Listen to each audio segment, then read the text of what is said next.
বাংলাদেশ জাতীয় জাদুঘরের 23 নম্বর গ্যালারিতে বিভিন্ন অস্ত্র শস্ত্র প্রদর্শনী রয়েছে। একেবারে নবাব সিরাজউদ্দৌলা থেকে শুরু করে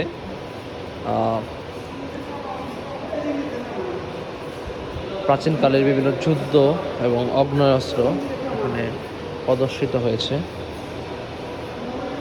নানান ধরনের রিভলভার,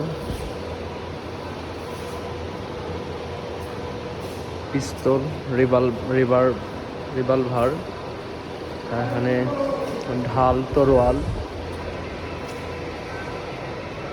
কামান, ছুরি, এগুলো সহ অসংখ্য অস্ত্রশস্ত্র এখানে রাখা হয়েছে।